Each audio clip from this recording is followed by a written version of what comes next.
everybody out there in Twitch land. Thank you so much for joining our monthly D&D Q&A session. This is for the patrons over at patreon.com/botchedpodcast.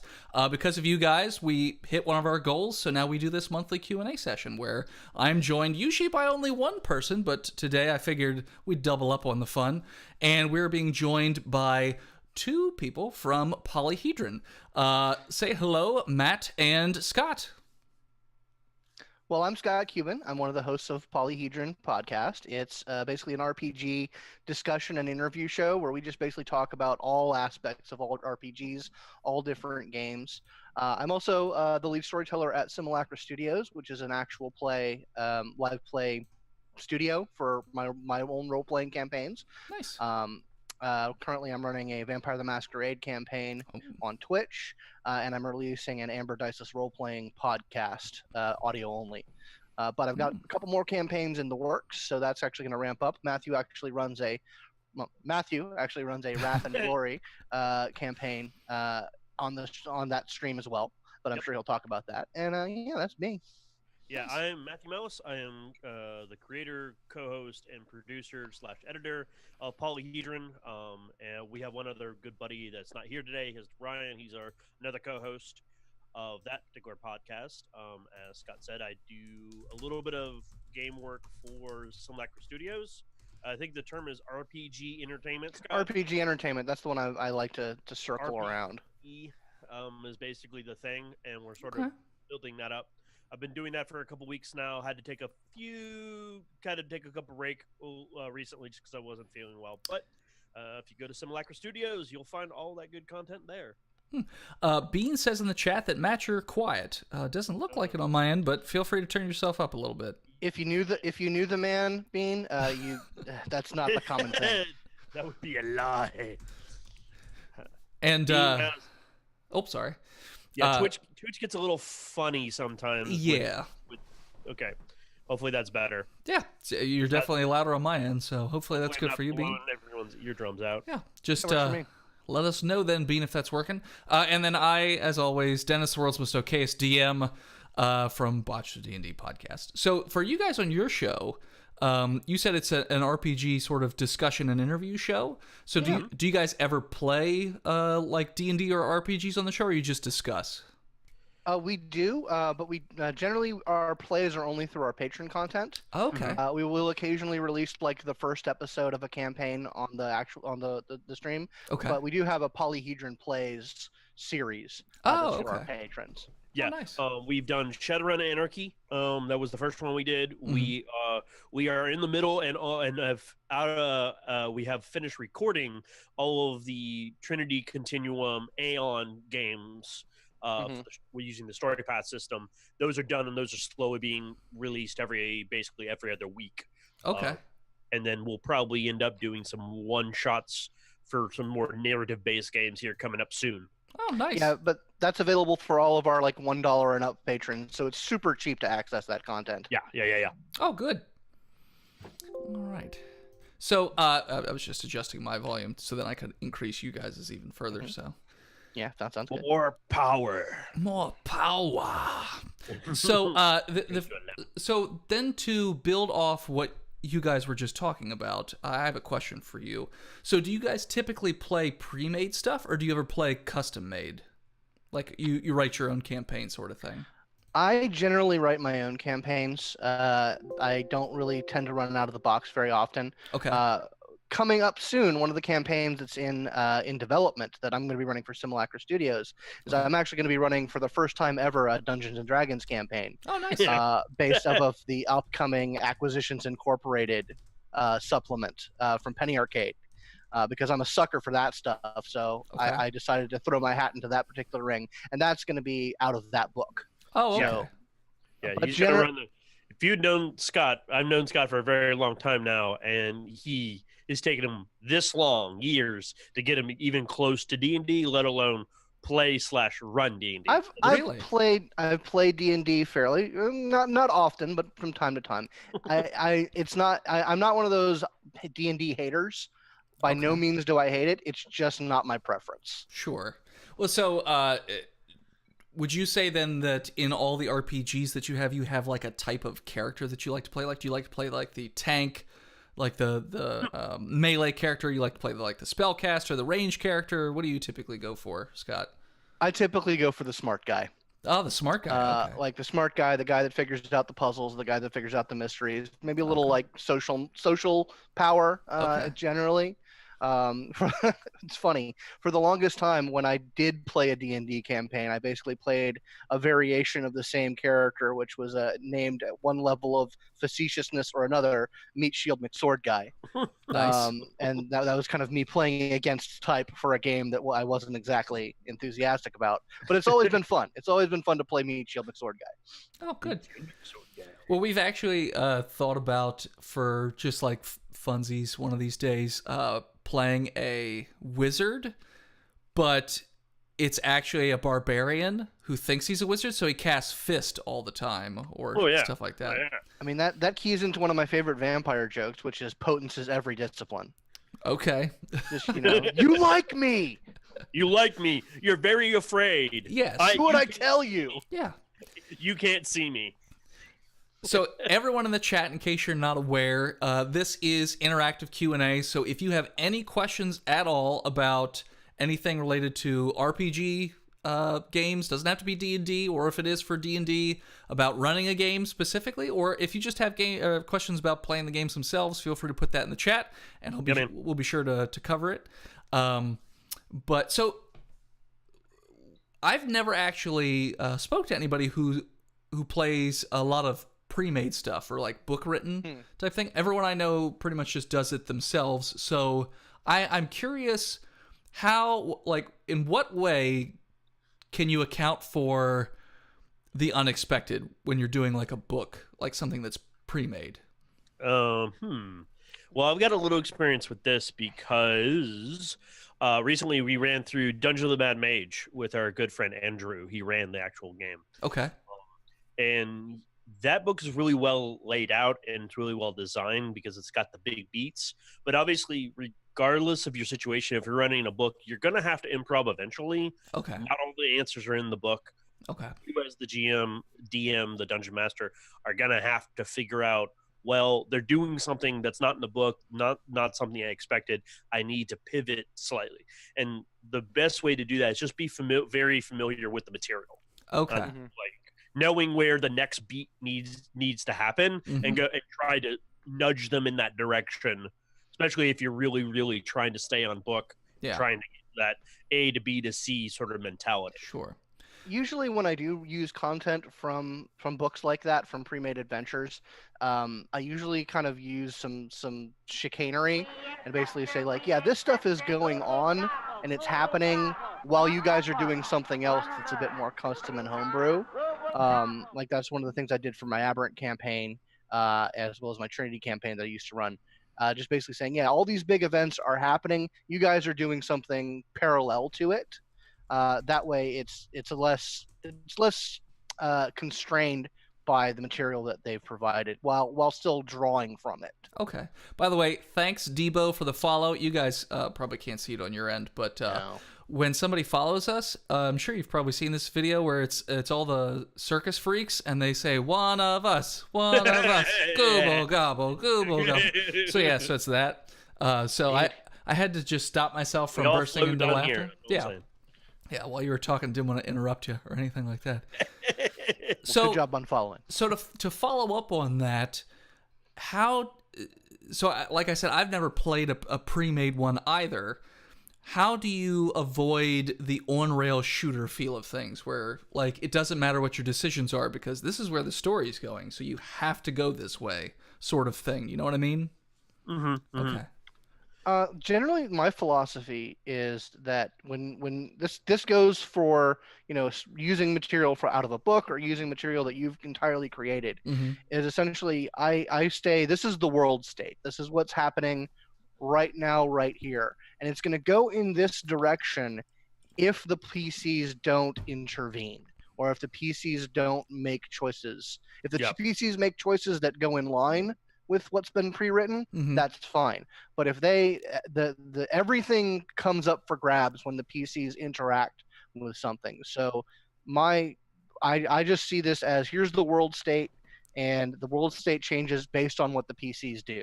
Okay. And basically, it's the DM's trick, in my opinion, of holding that world state in your head and just being receptive to changing the variables Okay. in accordance to PC action. Okay.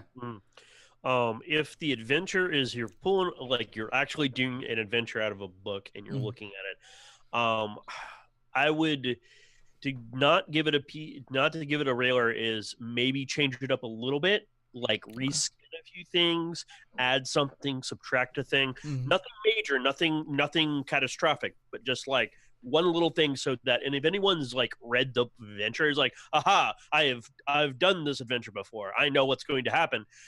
If you throw something in there that was not in the book, the guy who already knows it, he won't know it anymore, or he'll be surprised.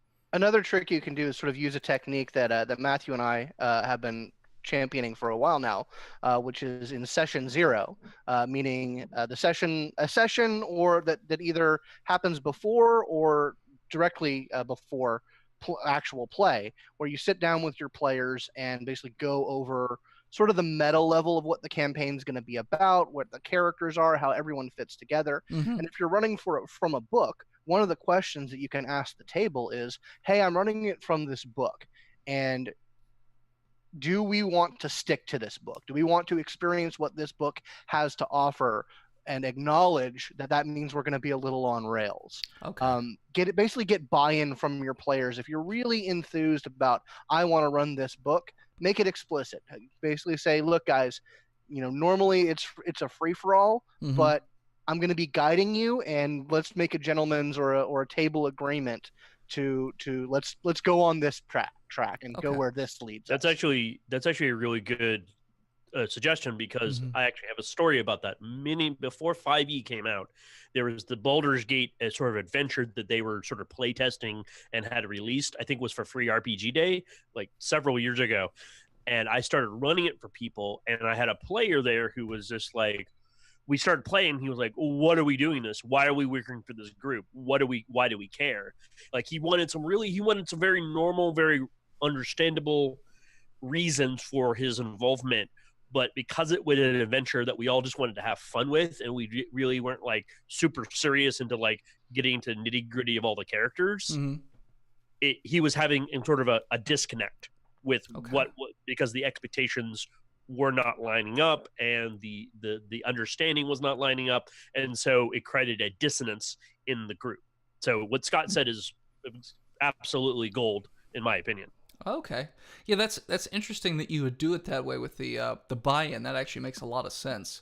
Because like with my players, they're all murder hobos. So they never want to just like, if they even get the inkling that they have no choice in the matter and they have to go in a certain direction, oh boy, they get all kerfuffled. So it's very difficult to. So that's why thank you for the subscription, Phil. It's the gif of Shaq and the cat doing the shake at the same time. Just welcome to the cult, Phil. Yeah. And so we, for one of our seasons, the third season, it started out kind of on railsy, and it got really frustrating for the players because we're used to having everything sort of unscripted. It sort of just goes where it goes. And the DM was saying, no, you were supposed to turn left back there. But why were we supposed to turn left back there? There was no incentive for us to turn left. And then when you would have conversations, they just would go nowhere because the DM was expecting you to ask a very specific question that you had no idea you were supposed to ask. So everyone just got really frustrated. So that sounds. Go ahead. Sorry. No, I was just gonna say. So it just gave everyone that real on rails, like when you go to an arcade and it's just the on rail shooter. You can't get off the track sort of thing. You absolutely. I think the best way of doing that is just either consigning yourself to shit's gonna get changed, like you're gonna have to homebrew on the fly, or get buy-in ahead of time. Basically, make the table agreement that we're doing this book. I bought this book. You all wanted me to run this book. Let's run this book. Yeah. If the adventure is worth its salt and the writers were good, they would have already gone, okay, when they reach this point, like the most likely decisions will be this, this, this, and this. Once they choose one of those options, they're going to go here. Yeah. And then they're going to read another sequence of options. Mhm. Then they're going to go here. And now, yeah, they can probably meander their way between them, but Sure. still, if the writer did their job Mhm. correctly, there should be no real dead ends. Okay. But again, every writer's are different. Books are weird. Yeah. It all really depends on what you're picking up and what you're looking at. Just read it. And Yeah, obviously, read ahead and consign yourself to the fact that you might have to pick up some slack for the writer. Yeah. Yep. Wait. So when I first started doing not the show, but before that with this group, I would write out the quest, but then I would write 10 possible scenarios that I thought they could go, but then I would spiderweb each one of those out, which would drive me absolutely crazy because you would have to write so much stuff that would never happen, but you could then Yeah. sort of recycle stuff around and use it again later or something like that. Well, one of the key tricks of a dungeon master or game master for any game is your players don't know the plot, and you're only like a step or two ahead of them, Mm-hmm. which means you aren't 100% aware of where things are going to go most of the time. So if you, and Scott likes to do this, if you hear a cool idea that one of your players came up with, just step it ahead Yeah. a couple of spaces, and they'll feel like the smartest person in the world Mm-hmm. because they figured something out, or they're like, "Oh, I had a feeling we were gonna do that." And it's like, okay, yeah, because I took your idea and I transmuted it. Usually put a little spit and polish on it. Change sure. a few of the details so that so that they have to do some legwork. Sure. Well, so then I went the exact opposite. So I put beginning, endpoint, and a few bones in between, and then I let them I just ad-lib the whole thing. Basically, That's valid too. yeah, That's it's harder, but it's doable, and it turns a lot of times it seems like it's more fun for the players because then they can literally do whatever they want. And you just have to fit it within the world. But it is the most difficult to try and always be trying to come up with random or just different wacky things because they decided they wanted to, I don't know, eat a sparrow all of a sudden for no apparent reason or something like that. Sparrow's good eating. Yeah. Actually, you bring up a good point. In my opinion, there are many different types of players. There are many types of GMs. Oh yeah. There's like the concept of writers. There's pantsers and planners. I was reading that with Game of Thrones. Yeah. So you sound like a pantser. What? Planter. No, it's pantser because they're As right in by the seat of their pants. Oh, Yes. pantser. Okay, Pantser. yeah, okay. Yeah, it's called pantser. Pantser and planners. Gotcha. You sound more like a pantser, which is planner, which means you want to have everything out ahead of time. You want to have all the contingencies laid out. You want to do as little revision on the fly as possible. Mm-hmm. For some people, like me and Scott, probably come from more of the tradition of pantsers, which is we have the idea in our head. We may have a few notes, but overall, we're willing to generally throw them out at a moment's notice and just keep rewriting on the fly because we can't plan for everything, and we don't like doing as much prep work as some other people are more comfortable with. Sure. Well, so when I say I have everything laid out, it's in terms of like major plot points, but might not happen that way because, depending on decisions, but it's more like, okay, the end boss is going to be this character. How they get to that character, how it goes is up to them and whatnot, but like, that's it. It's just like very brief bullet points in a big giant empty space. It's like putting a little flag in a giant pool. Like, okay, there's your one little flag, but the rest of it's kind of open-ended. Yeah, just having big points that you want to get to, perfectly fine. That will serve you very well. Yeah, especially when you have a game that has a lot of like players and like major players involved, like big personalities and whatnot. A very good technique is just basically really get to know those NPCs, know how they think, know what they believe, know basically so that when your players throw random option 27 that you never even thought of, you can put that through the filter of the NPC or the organization that they're dealing with, and basically respond with the most likely thing based on the sort of the parameters that you put at the core of them. Okay. So we actually had a question come in from Chris Arachi. He's one of our patrons. When players go off the beaten path, being something the DM didn't plan for, is there anything specific you fall back on to keep it interesting? Like using a Dune-like quest for desert areas, or a Mount Doom-like quest if the party wants to explore a volcano that was previously just a decoration? I mean, the first and foremost cheap trick that you can use in that situation is basically take what you had planned or what was coming and reshuffle it so that it fits the what they're going towards. So it's kind of an illusion of choice thing. Okay. But as far as other, like if you really want to keep things on the path, in a sort of more permanent way, I like a good moral decision, like a good testing of the heroes. How heroic are you when the chips are down, when it actually is going to cost you something? So if they want to run off into the desert, then yeah, you're running out of water, and there's a caravan, and they have a little bit of water. Yeah, those moral decisions are fun until you play with nothing but a bunch of murder hobos like I do. So they're gonna rob them even if they're not running out of water, just because. I mean, that's I don't do murder hobo parties just because that's not the kind of people I play with. But I just have if I ever have a murder hobo, I just have a ticker, just okay, there's a decision you made. There's a decision you made. And 6 sessions later, have all of those decisions come crashing down. That's actually kind of happening in my Wrath and Glory game right now because of certain mechanics and character decisions are sort of intersecting. And this next session, literally tomorrow, 8 p.m. on Simulacrum Studios, the PCs may kill another PC because he's gone off the rails. And he's threatening the entire party with his actions, and it's up to them to figure out what they want to do. There are scenarios. God, Matthew, spoilers. So we'll see. I don't even know what's going to happen. I honestly don't. Interesting. Well, so that's sort of and I think I might have told this story on here already before, but so with our last season, somebody complained that there weren't enough consequences for the murder hobos. So I devised the next part with murder hobos in mind, thinking, okay, worst possible scenario for them. They do all these things, and then it goes very, very bad. So what did they do? They did all the worst possible things because they think they're unpredictable, but they're actually very, very predictable. Because they always do the same thing, which agitates the shit out of Phil when I say that.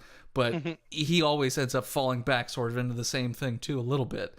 But what ended up happening was they made all the worst decisions, and then when the consequences came to be, they got so mad that they tried to force a rewrite of the entire proceeding, and they wanted to redo the entire section. I'm like, we're not recording another 16 episodes because you guys made a bunch of dumb choices.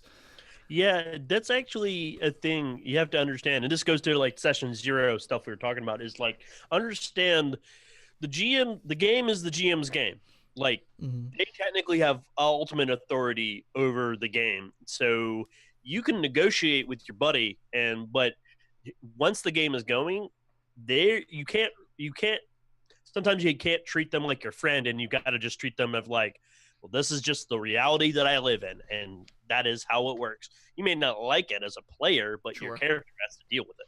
Yeah, I mean, the person who plays the GM or the DM or whatever name you want to use, it's kind of a big social contract, because not everybody does that. Not everybody has what it takes or has the desire to sit in the big chair.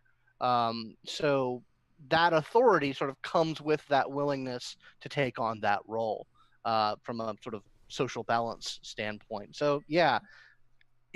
You make your choices, you live with them. Yep. But to answer your question personally, Chris Aracha, I don't have anything that I personally fall back on as far as something that I typically go back to. I sort of just, again, I'm ad-libbing in the moment. You know, for instance, in the current season, all of a sudden the group just decided we want to go to this one bar and look for information, which I had not thought of at all. So I was like, okay, sure, let's go to that one bar. And then I made up characters on the spot, and then I gave them a quest that I thought was going to come way down the road if they stumbled upon it, but I was like, let's do it way earlier than they should have. Like, this was supposed to come in at like level 8. They're level 2. Let's deal with that. If you got something on the shelf, pull it off, you know? Yeah. Yep. And so then they just sort of ran into that clue a little earlier than they were supposed to.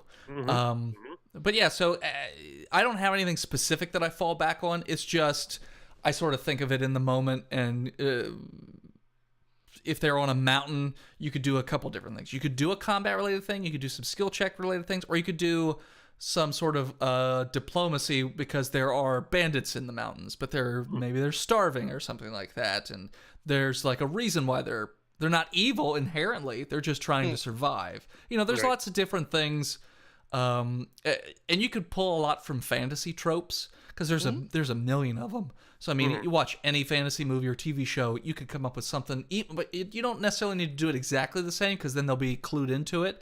But you can like alter it. The other thing you could do, which I like to do, is break expectations because they think something's going to happen because they've seen it before and they think they're being clever, but you're actually doing the opposite. So then it bites them in the ass the other way. Yep. I do that with traps all the time where, all right, there's a tripwire. I know better than that. I'm going to step over it. Oh, yeah? Well, now the trap gets triggered because you didn't snip the line. So it's just, you know, little things like that just annoys the crap out of players. But as a DM, you sort of have to get a little joy out of tormenting the players while also telling like an engaging and fun story. You don't want to be too sociopathic, but just a little bit. Well, part of the fun is you're nominally you are around a table with a group of friends. Period. Like in the end of the day, you're still friends. You're still talking. You're all supposed to have a good time. As long as at the end of the game, even if you've butchered their characters, everyone said, yes, we are having fun. This is a good time. Yeah. Move right on. Well, on the note of tormenting your players, I think John Wick said it best when he talked about the John McClane method, which every PC secretly wants to be John McClane from Die Hard. Meaning what they want. They may not know that they want this. What they want is to get the ever-loving shit kicked out of them, then get back up and beat the guy that kicked the shit out of them. Because that means that, you know, you had to work, that you had to earn that combat. It didn't just get handed to you. And it feels more earned and more real and visceral if, you know, they come to it with their nose already bloodied from a previous encounter. My answer to that question specifically, I again, like you, Dennis, I don't have a preset adventure. My only suggestion there is if you love reading adventures and you have a lot of them or you have access to them, go ahead, grab one. If you feel like they're doing something off the beaten path and you want to put something in front of them, grab one of those and reskin it. Like Matt Koval, who's a very, very wise GM, he does that all the time. He loves adventures. So what he does is he takes adventures that he knows really well and reskins them to set the situation that he's in, and nobody's the wiser. Like nobody's the wiser about where he actually got the idea from. Okay. The since we don't have a question in the chat, I have another question for you guys in terms of let me pull it up here. I literally lost it off the top of my head. I'm losing my mind. No worries. So, you talked a little bit about the groups that you guys play with. What is the makeup like? Are they all fairly similar in terms of type of play, or are they vastly different?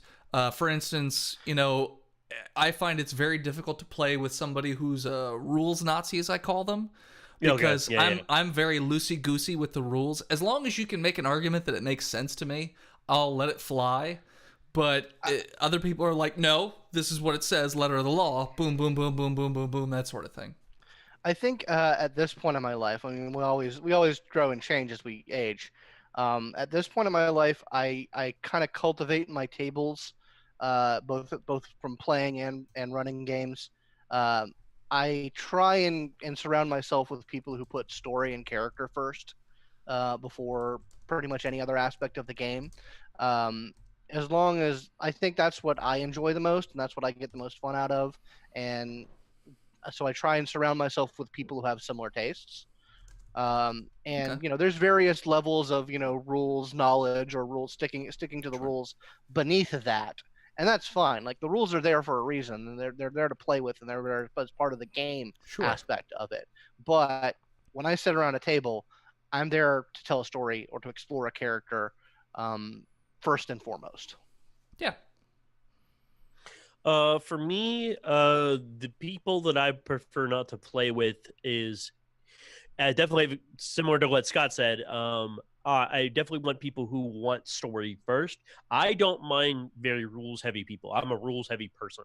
Okay. So generally, I'm okay with those types of things. Now, if you're going to use the rules to the point that you just have a really good mechanics, like you have characters that are very mechanically capable at like one or two things and you've tricked yourself out, but your character's not very much there and like you're just there to roll the mechanics, that's going to start grating on me as a GM because I'm like, well, yes, that's a really fun part of the game and you want to succeed and do things, but if I can't challenge you, if you are resistant to my ability, because you could have characters that are like, I'm really good at these one or two things, I'm going to try doing only those things ever.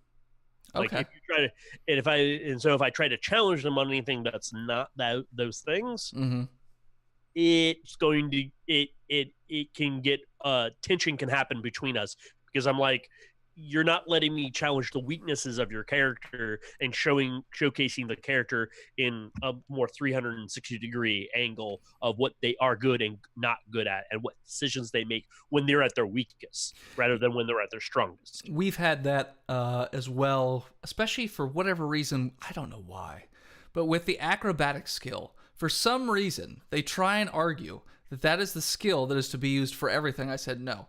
It literally says in the book, this is for balance type things. This is not for like jumping, like long distances, but they always put their points into dex because they tend to be murder characters. So it's not a ton of strength, so they're not really great at athletics.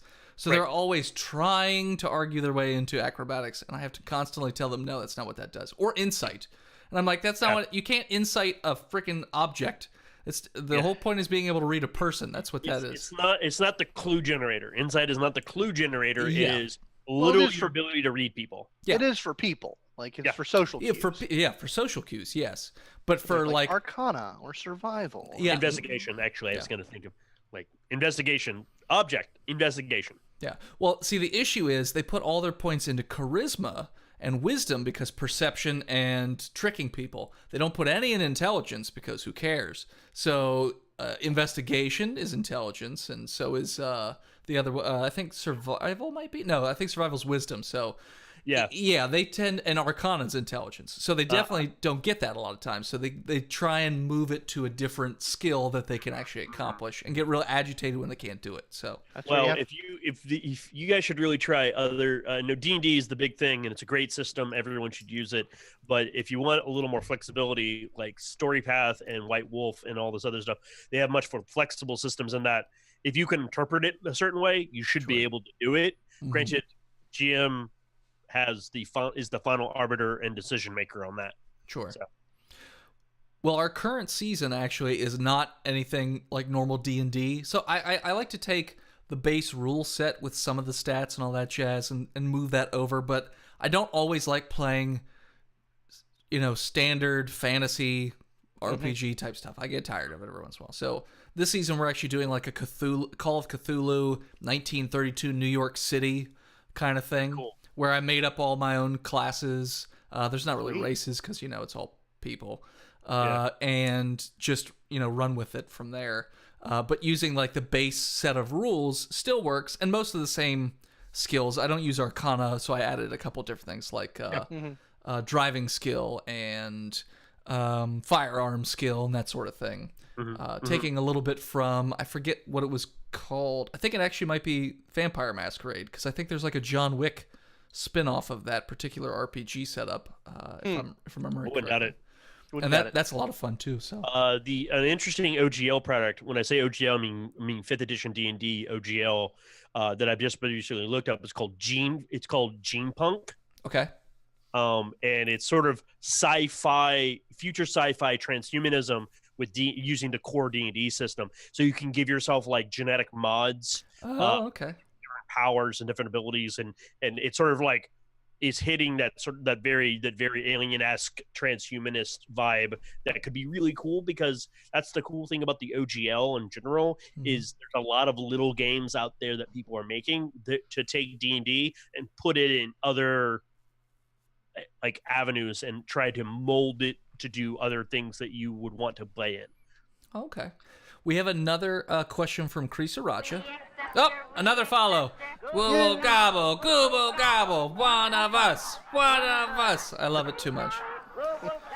Thanks, Moondog. So Krisaracha asked, has there ever been a character you played and loved it, but you would hate to be the DM for? Oh, good question. That's a good I like one. this question. We're saving this for Polyhedron, Scott. Oh yeah, absolutely. We're going to talk about this one. Ooh. I'm gonna let you go, Matthew, because I got to think about that. Because I'm brilliant and awesome and never a problem. I mean, I have an answer if you need a minute to think. No, ahead, I'm gonna let go Matthew go. Yeah. Okay. I think I got one. Okay, I'll let you Scott go can then. back me up on this. Okay. And it's not a D&D character; it's a LARP character. But I think you'll boy. get the idea. Gordon Sumner. I love Gordon. Gordon was fantastic. No. I would play them, but okay. if I had to GM myself playing that character, like I was. Go. What? Okay, if I had a blast with him because he was so easy to vex. But hold on, I'll think about it some more. I gotta think about it. Go. let me think here for a second. I probably would have gotten very fed up with my exalted character Atlas. Okay. Because he was a Zenith Cast Solar Exalt who was all about the unconquered sun, and I lose my patience with religious zealots, and oh boy, was he a religious zealot. So that's probably my answer for that. Probably, actually, now if you want to go tabletop, I've got potentially two. One I think you know of, one you don't really know of. My aberrant character, Ethan. Oh It yeah, would have been a nightmare if I had to GM that character, because he was a twinktastic to the nth degree. mm-hmm. Yeah, that was back in the heyday of like I love fucking with systems. My other one was my D&D character for Linda's game, because he was an anal retentive asshole. I sat in on a couple of those games, so yeah, he was. Yeah. He was he's a lawful neutral cleric, and he was sort of nominally the leader of the party. And I had like barbarians and orc bards and a whole bunch of chaos around me. So he was having none of that. He was just never happy. I would say for mine, we did a Patreon where there were no rules in terms of you could play homebrewed stuff, and I played a Witcher character. Nobody bothered to check if that was a leveled and balanced class that they made. They were so broken because they had bombs and potions and magic and like crazy melee abilities and just all kinds of stuff. It was nuts. I would hate to have to DM that character because it was so broken, especially if you get decent stat rolls, which the players that I play with coincidentally always almost seem to get really good stat rolls. I wonder. Yeah. So that would just be a nightmare to try and... Because it wouldn't matter what stat I tried to use. So even if he didn't have a lot of charisma, one of his spells was that he would basically double his charisma for one of them or something like that. Because he one of the signs that a Witcher has is you can convince people to do things. Or he just takes a potion for it. Or he's not a very strong Witcher. Takes a potion for it. Boom, now he's strong for a while. It's like, oh my god. And then they had grenades and all kinds of stuff. It was just, it was too broken. I don't know why they allowed That sounds very silly. The specific thing there is you have an answer to every problem, and that's the issue. Yeah, exactly. If you have an answer to every problem of your character, that's a problem. Like, no one's perfect. Yeah. A recent suggestion I've been seeing online that I do want to talk about in Polyhedron a little bit is one called character absolutes. Okay. Like, you make a character and you say, this is absolute about my character. Like his personality. And so when you put those absolutes in the character, it makes it to where you start branching everything. It's like, I will always protect the innocent. It's like, okay, You said that's an absolute, so that means you will always do it regardless of circumstance, or which there's no gray or ambiguity around it. So Mhm. that can put you in problematic situations, which is critical to drama. Yeah. Mm-hmm. Very critical to drama. Because let's face it, players a lot of times, especially in D&D, are very risk averse. They always want to have the surefire answer. They want to know this is the only and best way to do a thing, Mhm. and it will cause the minimalist backlash on us. And that can be fun in certain games and should be expected, but it's also not how drama is made. Yeah. Like, Well, to speak to sort of jump off that point, my question for you guys would be, how do you deal with alignment? Like, I know some people don't do alignments at all because they feel like if someone's lawful good, that means they're just stuck in that one particular thing and they can't ever make any other decisions, which then they get tired with the character because they're like, in this situation, I'd really like to do this instead, but he's lawful good, so I can't do this particularly evil thing, which most of the time my players just play neutral characters. So that way, weird how they almost always seem to go more towards the evil end of the neutral, but they're like, hey, it's neutral, we can do whatever we want, sort of thing. How do you guys do alignments even, or do you how strict do you follow them? Like I said, I'm not too much on D&D, so it doesn't really come up much in my role play. But when I do, I effectively ignore it as Okay. a hard mechanical thing. Okay.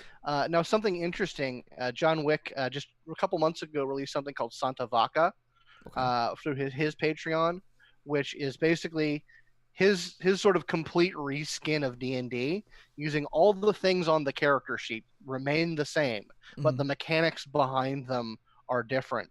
And his view on alignment, because that was the challenge that he put himself, use everything, including alignment, was less about the character and more about how the character's actions interact with the sort of the metaphysical concepts of good and evil. So as a character started acting more good or more evil, mechanics came into place that reflected that. So it's less about the true state of the person. It's more about the world has these objective moral values, and your actions determine where you fit on that scale. Okay. I've used alignment, and I've actually thought about this, and I've read and I've like watched a lot of videos about this. One of the key things here is, because the example you gave was, well, I'm lawful good, but I really want to do this other thing. Well, then if that's the case, your character's not lawful good. Yeah.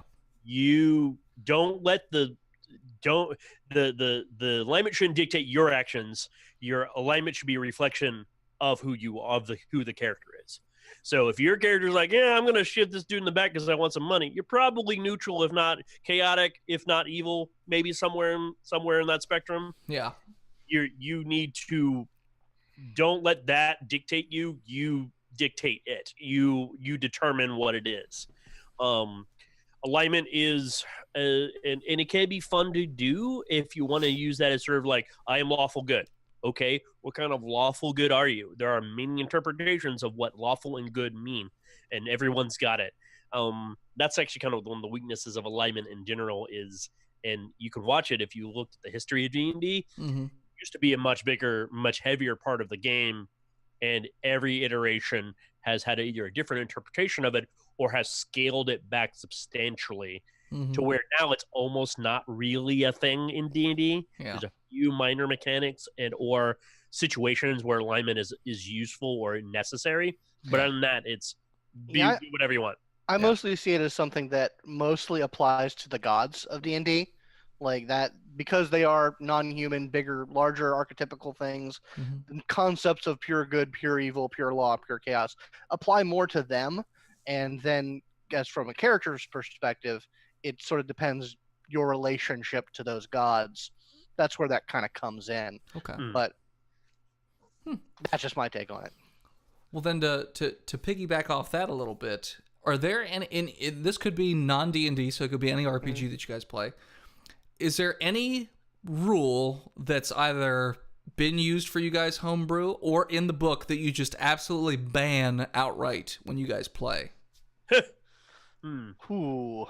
It could be spells too. It could be spells or classes, races, abilities. I mean, with classes and races, it can make sense to ban things from a story perspective, but just in general, you just dislike it that much that you just don't want it in the game. Exalted had a lot of them. Oh, When yeah. I ran Exalted, I had to like really shoehorn go, we're going to do this interpretation or we're going to have this interpretation. Because I ran a very long running Exalted game. Okay. I can't remember specifically the hyper specific rules, but as errata and stuff came out, as all that kind of stuff, I was just like, nope, that's dumb. We're going to do this over here. Or I made certain calls because at the beginning of my Exalted game, they were all dragon blooded. And so, but they were special dragon blooded.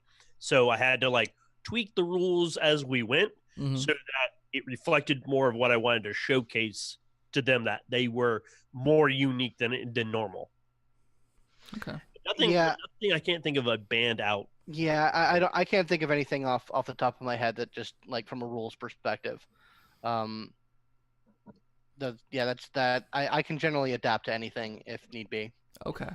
I think and I haven't done this yet, but I'm going to do it. The next time we play D&D in like a standard fantasy campaign that's like an ongoing campaign, I'm going to ban the shit out of Leomund's Tiny Hut. I hate that spell. I've goddamn much. I've heard about Leomund's Tiny Hut. Yeah. Unfortunately, I never played D&D long enough or high enough level to get those sorts of things on the regular. So, because we're playing Dungeons of the Mad Mage right now, and okay, we're go all the way up to 20. We're going to do the whole adventure, slowly but surely, over the next lifetime of years. That we're 5th level. We're probably very close to 6th, and I'm interested to see what happens when we get to about 10th level, because things will just get crazy. Because our bard and our warlock are going to be able to do like ridiculous things with their spells. That's usually where we max out. I don't think on the show at least, we've ever gotten past level 10. But they're using Leomund's Tiny Hut. I think it's like level 6 or 5 or something like that. But it's got to be probably level 5. But yeah. So speaking of maxing out at level 10, something that just keyed off in my head is there's a D&D sort of I guess it's a variant D&D called Pugmire that's out by Onyx Path. Yep. And it is a world. It's a science fiction game with a very heavy fantasy overlay. Okay. Because the basic premise of it is that mankind is gone. We're not around anymore. It's Earth, but mankind isn't around anymore. But sometime in between, now and when mankind went away, through basically crazy genetic engineering, we were able to elevate certain types of animals. So like dogs and cats, certain portions of them became sentient and intelligent, and they are the ones that have inherited the world. Okay. And the reason I bring it up, because you talked about maxing out at level 10, is that game inherently maxes out at level 10.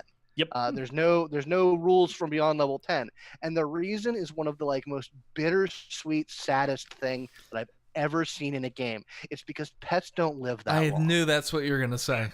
That's pretty fantastic. Pets, yeah. It's like we did an interview with Eddie Webb, who was the guy who made Pugmire, and when he explained that to us, I think all of us just sort of looked down at our feet and just got sad. Yeah, we got sad because you and also it limits the power of the game. So you don't get because it's an OGL product. It uses the bare bones of D&D 5th edition. So you don't get to the crazy weird stuff at the high end. So it keeps everything a lot more manageable because it's really designed to play very sort of for a lot of new players or people who don't want to play for very long, very high level, that kind of stuff. Very, very simple and straightforward mechanics and things while you're playing like your pet, basically. Yeah. Have your pet and be like, I'm going to play, like I've already told Scott, I'm going to eventually play my cat Jack for Meow? Monarchies of Mao. Monarchies of Meow. Mao. Meow. Meow. Mao. Meow. So we have a few more minutes left, so get your questions in while you still can. AJ Peachy Runner just said off the side that alignment really depends on how the DM wants to manage the game, which I totally agree with. Then he also said to point out the thing that are banned. Sometimes the lucky feat. I don't ever have to worry about that because every time someone on my show tries to use the lucky feat, they double botch, and then it's even worse the second time, and they wish they kept the first one. Actually, it's funny you say that. The official, not OGL, the official D&D league, I think lucky is banned actually. Really? Canonical level, like in their rules document, I think the lucky feat, or it's been errated when you use it in there, you only get one reroll, you don't get 3 rerolls. Or I think it's just one per per rest or something, or per encounter or something. I forget. No, I think it was like, if I remember the correct, but not the. Now we're arguing about rules. Yeah, sure. Let's not go there. It is a silly place. Yeah. But Krisaracha asked, when making homebrew stuff, how deep down the rabbit hole do you go? And if you did, was it worth it? I'll take that one last because I go all the way down the rabbit hole. Yeah, my home. 90% of what I do is homebrew, and I go down to Wonderland, man. It's eat me, drink me, all that good stuff. That's where I live. Mm-hmm. And I try and imagine the world state of my campaign as complete as I can, with the full understanding that the PCs are going to interact with it at odd angles and disrupt what I have planned in a cool and interesting ways. But I spend a lot of time in the shower thinking about my worlds. Mm-hmm. Mm-hmm. When I'm bored at work, that's what I do. Mm-hmm. I was really happy, and there's a reason, because when you say homebrew, I don't think of like the game like non-adventure gaming. I think of new rules. I think of like entire new thing. So I get really happy because I literally spent the last 2 years writing 4 supplements essentially for Black Crusade, Fantasy Flight's Black Crusade game, and Wrath and Glory, that I like wrote, laid out in like a graphical in Scribus, which is a graphical layout thing, got the art, put it all together, and put it out as PDFs for the community to absorb. That's like, but I think the word count is like over 60,000 words at this point. Oh, wow. So between all the documents and everything I've written. So yeah, I went down the rabbit hole, and was it worth it? Yeah, it was a lot of fun. Like, it was rough. I learned a lot of cool skills from doing it, but I definitely really got something out of it in the long run. Cool. Nice. I only do homebrew at this point, pretty much. Even when we're doing standard D&D, the world is homebrewed. I don't take anything out of the books. Sometimes religious figures, but even then, a lot of times we'll make up stuff like Buttons, the thunder god who rides a giant hypnotoad, like whatever weird crap. But for like my stuff, I love doing homebrew things, and because like I was saying before, I like campaigns that are not in the stereotypical setting. So I love westerns just in general. I love the setting. I love the characters, typically the stories. So I love making western stories, one-offs, or I've never gotten the chance to do a long campaign in it. You should. I know, I'd love to, but it's not always up to me. It's up to the democracy of our democracy podcast. Is a weakness at the table. You are the GM. Tyranny. Yeah. But space, like I was even thinking about for this season, I was deciding between something that was akin to Firefly meets Star Trek meets Star Wars, but then completely homebrewing like 100 different alien races that all had different looks and feels. Have you looked at Starfinder? I have not, no. Yeah, I believe that's OGL D&D, but in space. Oh, okay.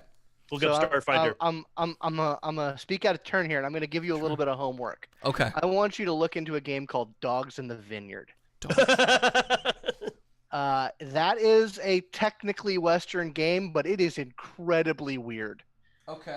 It is not your standard RPG at all.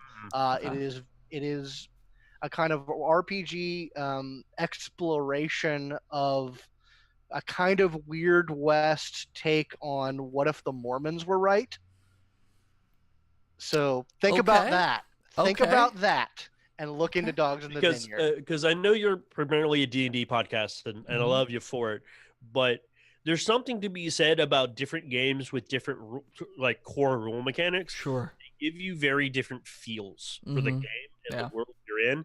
And so you may find your the certain itches get scratched by different systems. Okay.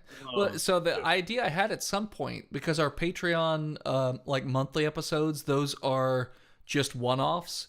And so the thought was to, at some point, start doing other RPG systems just for like a Patreon episode sort of thing. Do it. We keep getting ourselves booked up by guests and things like that, and then never get around to it. Another one I'm going to give you a homework for is Blades in the Dark. Yes, Blades in the Dark is good. Yeah, that is basically like dark fantasy Ocean's 11. Okay. Yeah, and that system is really cool and innovative. It actually kind of goes. Oh, go ahead. No, it's not powered by Apocalypse. Okay. It's its own thing. Like it goes back to a point we were talking about earlier to talk about like skill checks and how to adjudicate them. The way Blades in the Dark deals with it is the GM presents the scenario. The player says, "Okay, I want to use this skill set to try and accomplish this task." Then the GM says, "Okay, you can use that skill set. Here's the difficulty." It's actually kind of a very, very almost ritualized call and response, how they do conflict resolution. Okay. But so you can make any roll that you want to try and overcome any kind of obstacle, but it might be punishingly difficult to try and use a skill that the GM doesn't think applies to the scenario at hand. So even though you have a big ass dice pool for this specific roll, it interacts with the difficulty system in a way that it's unlikely that you're going to succeed. It's really cool and innovative. And if you like fantasy heist crime style stuff, it's worth checking out. You said you like Westerns. I would look up Deadlands if you're not already familiar with Deadlands. Deadlands is kind of the iconic Weird West role-playing game. It's very interesting because it takes place in alternate history Civil War era Wild West, where Kung Fu, ghosts, magic, and the undead all exist. And it's really cool. I'll check all those out. They're worth looking into at the very least. Okay, yes. No, sure. Well, the other RPG that I hadn't gotten yet because it's stuck in Canada or something is called Satanic Panic. Which, I heard about this one. Yeah, I heard about that. Yeah, the premise sounds fantastic to me. Oh yeah. I just haven't gotten a chance to play it because it's in fucking Canada right now. Right. So we had another question come in from Chugs. Chugs. Yeah. At what level do you think you should stop hand-holding newer players? Being new DM, I worry letting the players stew on a situation for too long will lead to them disliking the game. I guess it would depend on what you mean by letting a player stew on a situation for too long in relation to the hand-holding. Well, there may be two separate questions there, I think. Yeah, it sounds like two separate issues. Okay. As far as hand-holding a new player, I think you kind of have to gauge that, when they stop asking a lot of questions, when you get the feeling that they kind of know what they're doing, that's about the time to take off the training wheels. If they keep asking questions, if it doesn't seem like they're getting it, and it's starting to interfere with the flow of the game, then that's when you got to have that conversation of, hey, are you really into this? Are you getting this? Do we need to maybe sit down and go to lunch and really go into this stuff as far as, the rules and playing the game is concerned? As far as letting a player stew on the situation, I think that role play amongst players is great. I love sitting and watching my players role play. But particularly when we're in this brand new era where we're doing role playing as shows, you kind of have to be cognizant of the time. So I think you really have to kind of watch for when they start going in circles. Watch when no new points are being made, if they're arguing or mulling over a situation, and that's when you sort of have to insert, okay, you guys have been doing this for a time, a new thing has started to happen. Something that you guys have to react to as opposed to ponder is happening, and that's when you kick it off. It's just when you've heard the same thing a couple of times. We've had that a few times, and what I typically do is I'll start like putting out subtle hints and clues as to like a better way to maybe deal with the problem that they're not thinking of. Yeah, or call for rolls. Like, hey, make an Arcana roll. You could answer that questions right now. I do that all the time with perception check. I'm like, do a perception check, or investigation or something like that. And usually that gets their like minds rolling a little bit more. Because you, as the GM, are the arbiter of perfect truth. You know what is real and what is true, and you can just let them know if they roll the dice right. Yeah. Those are that's pretty much I echo exactly what Scott said about that. They're just as for like hand holding, if you're talking about strictly D&D and you're taking them from level 1 up from there, I'd say if you should probably stop hand holding them by the time they're level 5. Okay. They are still having, if I had to put a hard level on it, if they're technically that'd be level 3, because actually part of the design philosophy of D&D is the first 2 levels actually are apprentice levels. They actually had that as an in-house document concept of level 1, level 2 is you're actually not a full class at that point. When you hit level 3, you're a full class, and that's when you are fully kind of a real boy mechanically. And my opinion, by the time you're 5, you should be very cemented in not only the mechanics but the character. You should, if you've taken them from 1 to 5, by the time you reach that point, you should pretty much solid about everything. And if they're not by that point, either this is not a game for them, or you need to have a conversation about, let's go play something else. Let's go do something else instead of this, because obviously they're not getting it. Okay. AJ Peachy Runner said, with that, what are good ways to stop the players from metagaming or stewing? Okay, so metagaming, there's actually, in my opinion, there are 2 forms of metagaming. There's good metagaming and there's bad metagaming. Good metagaming is basically when they use their sort of out of play knowledge to positively push the story forward. Okay, out of game, they kind of know that a big trap or a big ambush is coming. Yeah. So a positive example of metagaming would be opening themselves up to a little bit of vulnerability and basically, stepping into the trap, even knowing that it's there, so that there can be a big dramatic moment, trusting that the GM isn't going to screw them. If that's the type of tape table you have. Bad metagaming is like, well, I know what the adventure says, or, I heard you say this thing, but I wasn't in that scene, so I'm going to use it to screw you over. That's more of a problem in Vampire than anything else. Is it? But yeah, it can be. I think it's along the lines of metagaming in and of itself isn't a bad thing.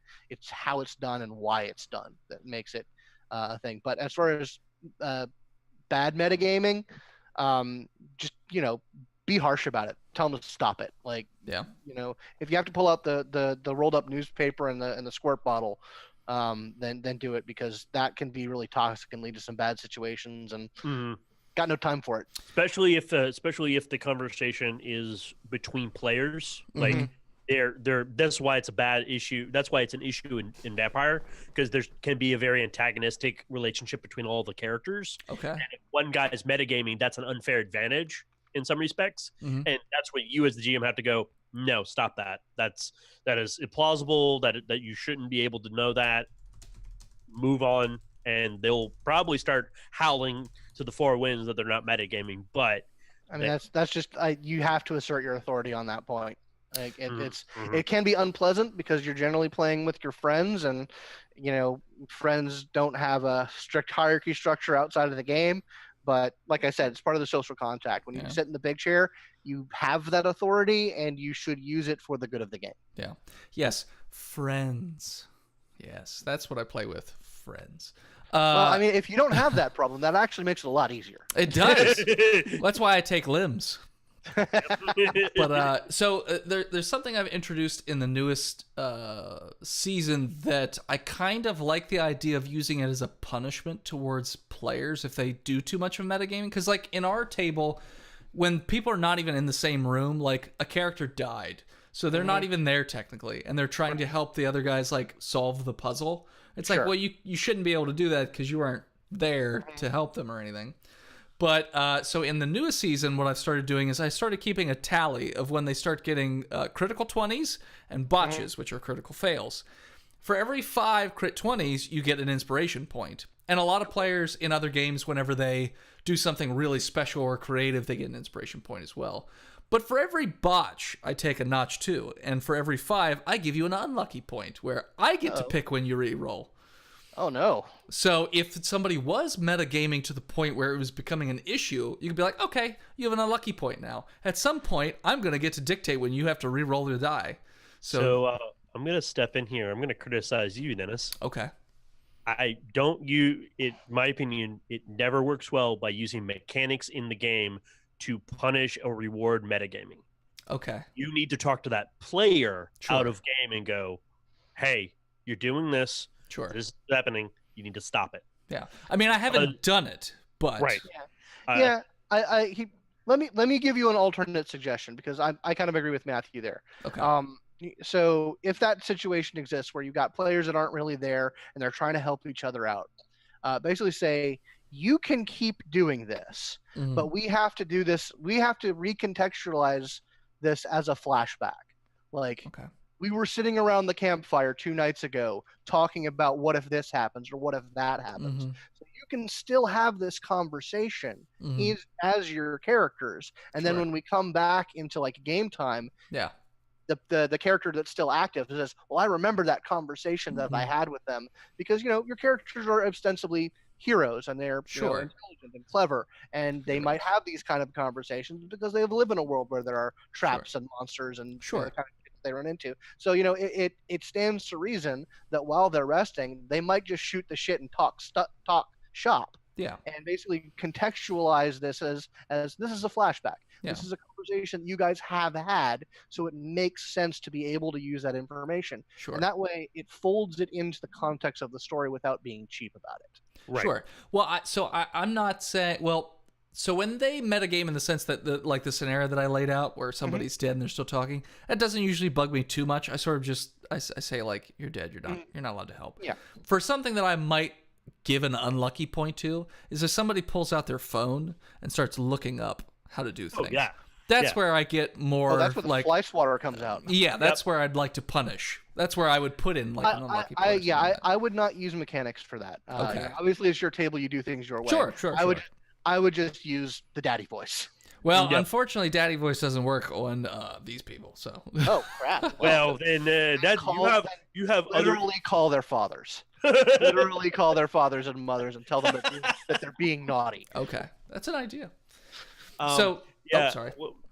One of the things we did in an Exalted game, I do in a couple of them, we when a character is not in the same scenario but wants to help the other player out, like the player wants to help the other player Sure. with their character in that situation, we call that kibitzing, and Okay. generally have that player, the character of that player that's not in the scene that wants to help, have them expend a resource of some sort to though out of game they can help, just as a cost of saying, yeah, I'm not technically, you're not supposed to do this, Mhm. but I'm being cool, and Okay. it's going to cost you a little bit, but you can help the player out because they may be having a hard time. Okay. Or just straight up asking your permission, be like, I know I'm not in the scene, can I please Mhm. tell him this because Yeah. I think it'd be cooler. Another cool thing about Blades in the Dark, there is literally a mechanic where you are in a scene, and then you spend a mechanic and you literally go into a flashback that then alters causality, essentially, because it's emulating like Ocean's 11, and like something goes wrong, but it was a part of the plan the whole time. Mm-hmm. Is a big trope of that, and that mechanic emulates the fact that, oh, something weird just happened, a bad roll just happened, and we're kind of screwed. Aha, I spend a little bit of stress, and then we go back in time and say, but here's how we set that up so that's not actually a problem. Okay, that's interesting.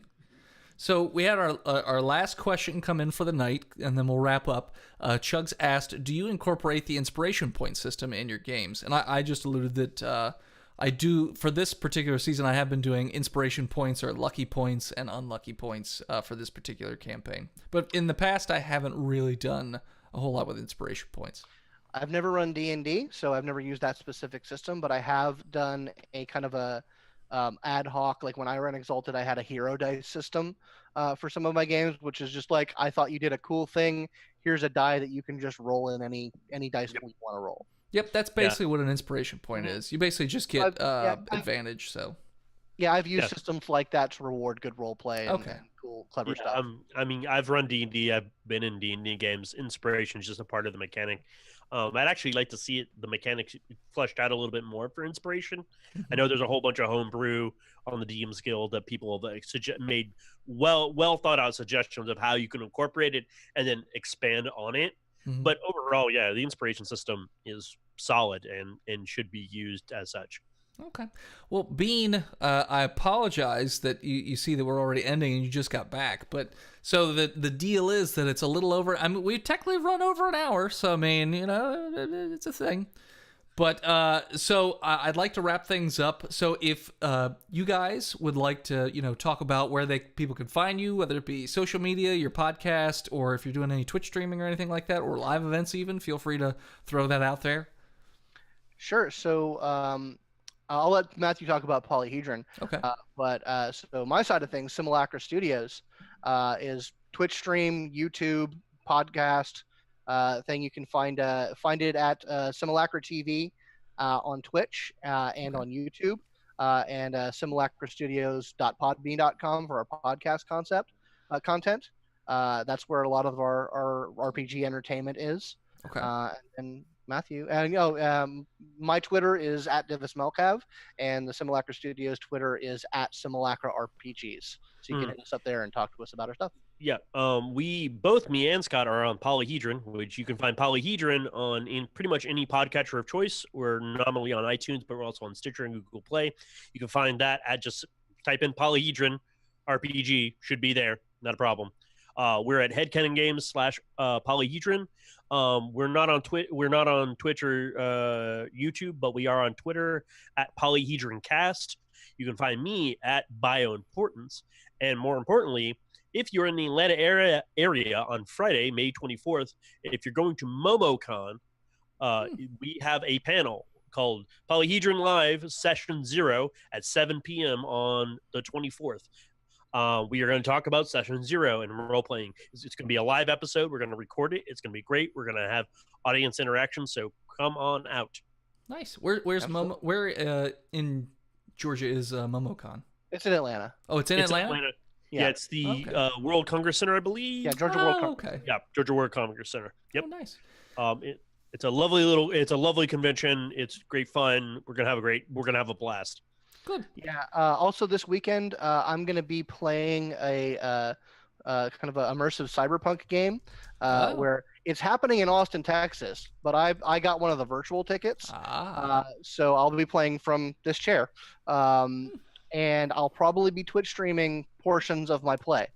So Simulacra TV, check it out. It's a really, really interesting concept what he's doing with in relation because it's cyberpunk, so he can see all kinds of hacky stuff. Mm-hmm. Yeah, That's awesome. I'm actually. When we're done here, I'm going to do a full makeup and costume and technology test because I've got a pretty elaborate like green screen rig to be because I'm playing an AI, so I'm not going to look like this.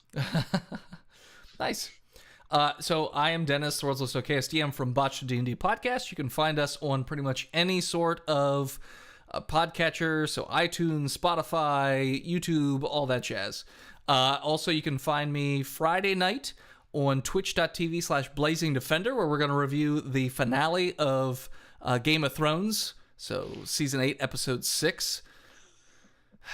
Yeah. We'll be doing that on our own Patreon content for Polyhedron sometime soon. Yep. Saturday night, you can find me at twitch.tv/Botched Podcast, where we currently are. I think Phil's going to try and get me to play a horror game, so I scream like a little girl the whole time, because he's noticed a few times while I play Subnautica, and I turn around, there's something with teeth there, I tend to jump and scream. Soma. You need to play Soma. Soma's very good. Oh, yeah. That's a... You're not going to feel good about yourself when you're done with that game. No, I don't normally feel good about myself, so it'll be fine. Par for the course. Strap in. Great. Fantastic. And Sunday nights, so at 8 o'clock, you can find me at twitch.tv/GSTU Media, where we've been playing Sea of Thieves and have been having a ton of fun. I've heard good things about that. Yep, I'm Captain Winkletickler.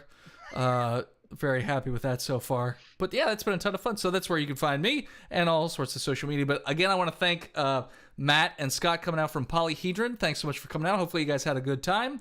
Oh, we had a great time. Oh, that was fantastic. And thanks everybody for the chat coming out and asking your questions and hanging out. AJ Peachy Runner, no more dating sims for right now because I am so bored with dating sims. They're all the same How's game. it going, dude?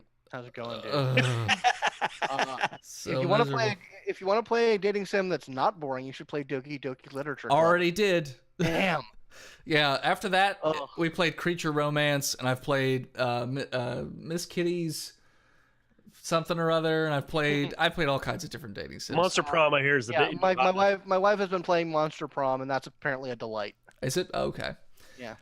So yeah. But yeah, thanks everybody for coming out. I really appreciate it, and check us out next time. See you later. Bye, guys.